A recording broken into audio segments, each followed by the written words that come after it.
La Confédération générale des entreprises de Côte d'Ivoire aux côtés des jeunes entrepreneurs, la 4e édition de la CGC Academy veut accélérer leur émergence. Et justement, pour promouvoir l'entrepreneuriat, il faut déjà l'inculquer aux plus jeunes dès l'école. C'est l'objectif du concours dénommé Top Projet scolaire ou Mon potentiel d'entrepreneur. Enfin, inquiétude au Chili après l'éruption du volcan Calbuco pour la première fois depuis 1972. Merci à vous tous de votre attention, bonsoir et bienvenue. Comment accompagner les jeunes entrepreneurs et autres porteurs de projets individuels? Car on le sait, trouver le financement de son entreprise représente souvent une difficulté pas du tout facile à résoudre. Eh bien aujourd'hui, la Confédération générale des entreprises de Côte d'Ivoire propose des solutions. La 4e édition de la CGC Academy, qui s'est ouverte ce matin à Abidjan, veut ainsi promouvoir et renforcer l'émergence des jeunes entrepreneurs. Au cours de cette 4e édition de CGC Academy, tous les experts ont expliqué que l'entrepreneuriat est une option de carrière fort intéressante pour les jeunes aspirants. Mais financer la création d'une entreprise relève très souvent du casse-tête pour les jeunes. Ils plaident donc pour un dispositif d'appui. Nous avons les idées, nous avons les aspirations, mais peut-être que nous n'avons pas encore ce qu'il faut, les canaux qu'il faut pour pouvoir créer véritablement. Et surtout, le financement. Afin d'aider les aspirants et d'attirer le plus grand nombre, l'accompagnement des entrepreneurs existants est plus que important. À chaque fois qu'on aura un bon projet, bien structuré, on trouvera les financements nécessaires. Il y a du coaching qu'on peut faire, il y a des processus d'incubation qu'on met en place pour permettre aux jeunes, pendant tout le cycle de vie de son projet, d'être accompagnés depuis l'élaboration du business model jusqu'à la réalisation de son projet. Si le parrainage est l'un des moyens de développement de l'entrepreneuriat, une autre source de promotion est le système éducatif. J'ai créé l'école des entrepreneurs tout simplement pour changer la mentalité de la jeunesse ivoirienne. Parce que c'est vrai, de nos jours, notre système éducatif il est basé sur la bureaucratie. Mais en créant cette école, je donne double chance aux étudiants. Les aspirants se sont engagés à profiter de toutes les opportunités que la Confédération générale des entreprises de Côte d'Ivoire, CGC, leur offrira. Un reportage de Hugues Hervé Blé et Lanciné Bakayoko. Eux également seront assistés. 38 nouveaux bacheliers ont reçu des bourses d'excellence offertes par le ministère ivoirien du pétrole et de l'énergie. Ils ont été sélectionnés pour suivre des études, notamment aux États-Unis, dans le cadre du programme d'excellence dans le secteur du pétrole. Ces 38 élèves que voici constituent la 3e promotion de bacheliers boursiers sélectionnés sur l'ensemble du territoire ivoirien par le programme d'excellence dans le secteur du pétrole. Initié par Adama Tounkara, ministre du pétrole et de l'énergie, ce programme va permettre à ces nouveaux bacheliers d'être formés dans des universités aux USA, au Royaume-Uni, au Canada et en France.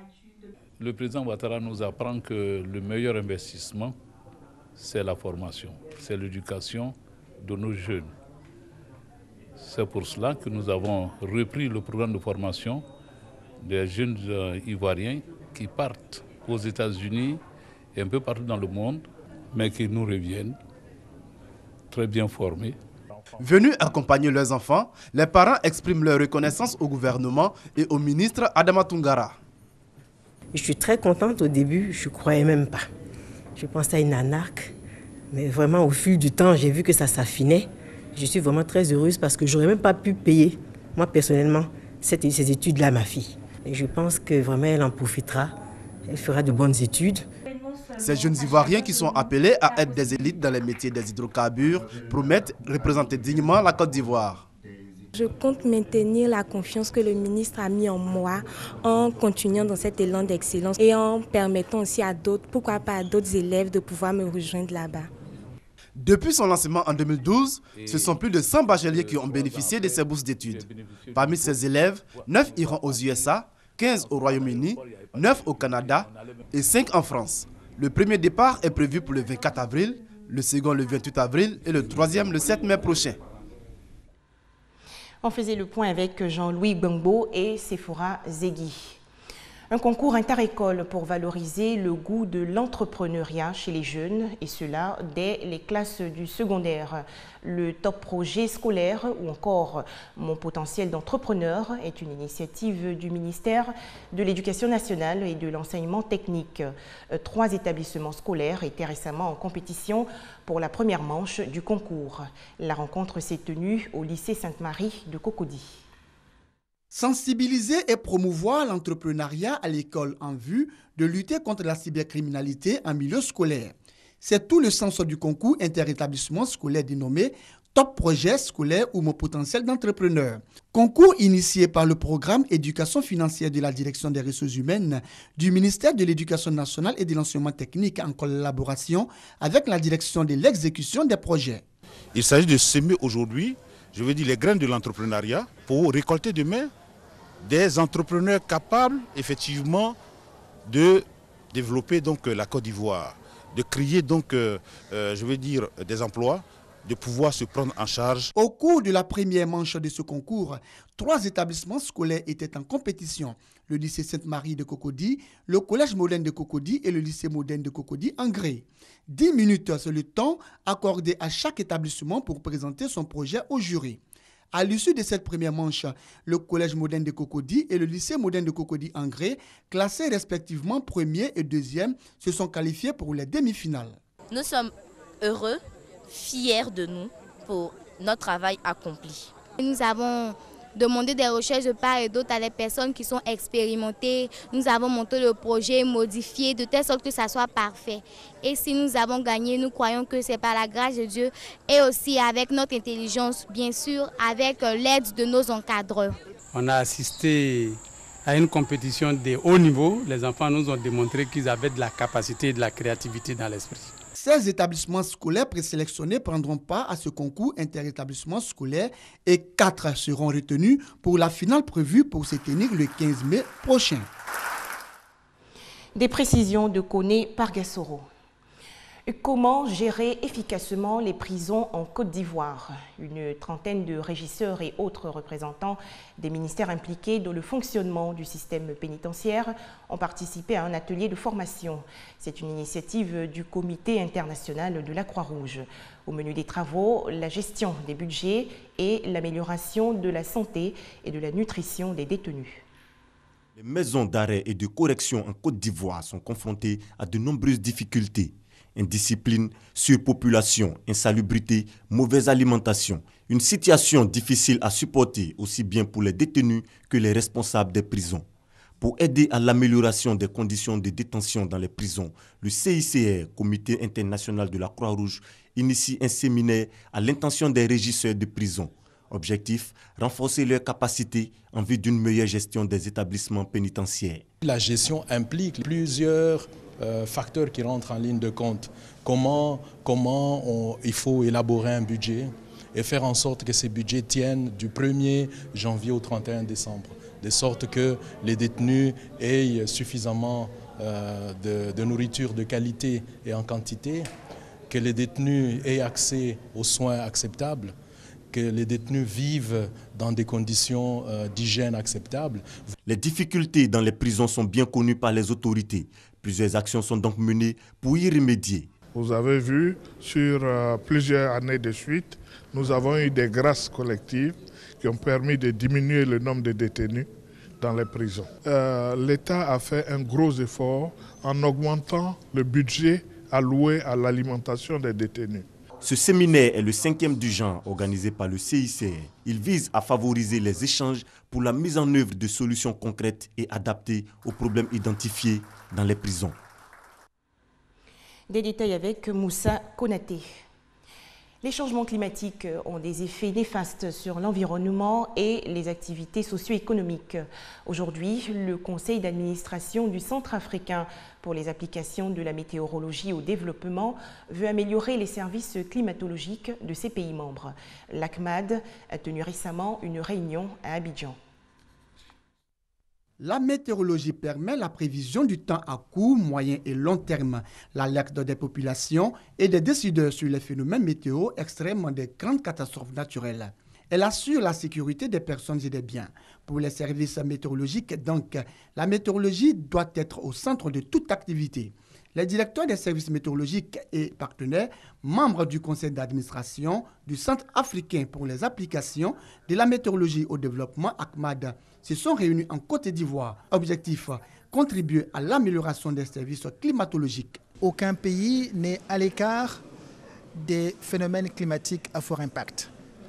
Donc il nous faut au niveau africain bâtir une synergie pour faire en sorte que les services météorologiques et hydrologiques nationaux, que les centres climatologiques régionaux soient à la hauteur pour fournir des informations d'aide à la décision à tous les acteurs de développement.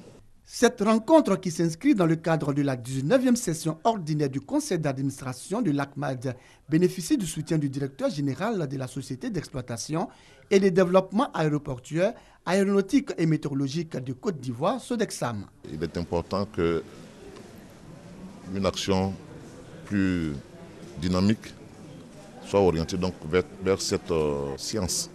Des grandes résolutions sortiront donc de ces assises et que les rencontres qui ont lieu donc en Côte d'Ivoire seront le déclenchement d'un nouveau départ pour la météo en Afrique. Rappelons que la dernière session du conseil d'administration de l'ACMAD s'est tenue à Praia, au Cap-Vert.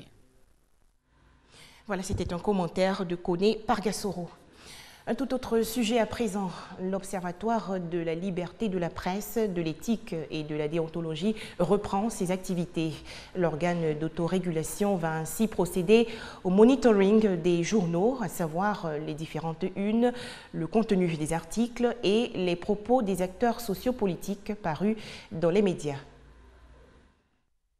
Après un arrêt de plusieurs années, l'activité de monitoring qui sert à contrôler les articles des journalistes et leurs différentes productions va reprendre.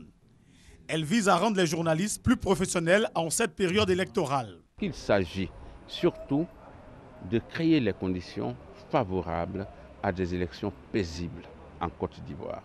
Nous allons appeler à la responsabilité sociale des journalistes. C'est un vaste programme de 15 mois. La finalité, c'est que les journalistes se professionnalisent. Toutes les fautes d'éthique et de déontologie seront soulignées, publiées et diffusées pour attirer l'attention des journalistes. Une invitation au respect des règles du métier de journaliste. Un journaliste reçoit d'une source une information et il lui appartient en tout cas d'abord de la vérifier, d'appeler les personnes concernées pour avoir leur version. Tant qu'il n'a pas fait cela et qu'il se contente d'une seule source pour donner l'information et surtout la commenter, nous estimons qu'il y a un déséquilibre d'information. Donc dans ces conditions-là, le journaliste peut être sanctionné. Il est sanctionné aussi quand il donne une information qui est fausse. Il est aussi sanctionné quand il estime qu'au lieu de donner l'information, il peut faire des commentaires avec des propos injurieux, discourtois.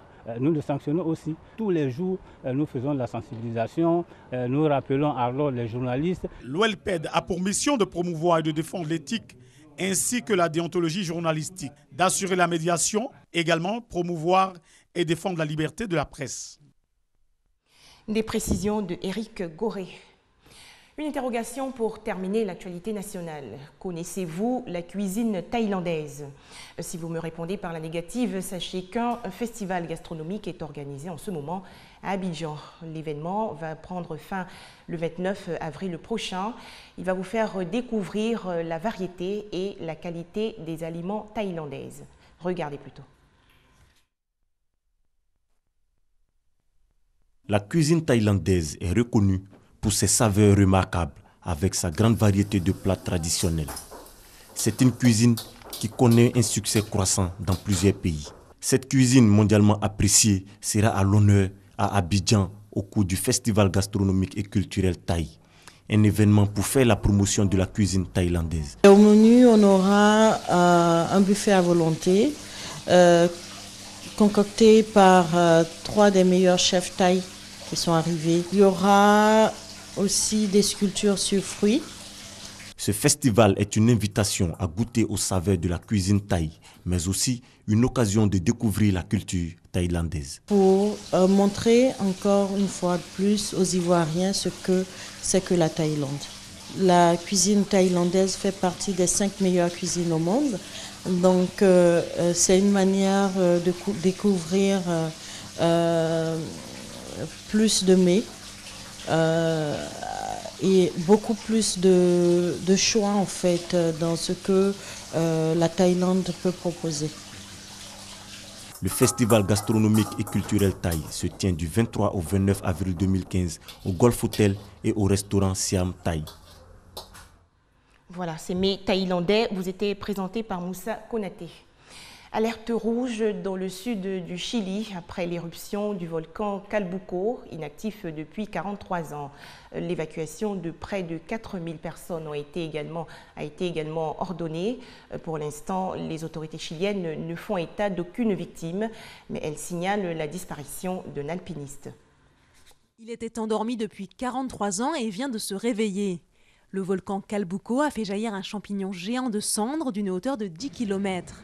5000 personnes ont dû être évacuées. Parmi les quelques 90 volcans actifs que compte le Chili, le Calbuco est considéré comme l'un des plus dangereux. Voilà, c'est la fin de cette édition. Merci à vous d'être RTI2 et à demain.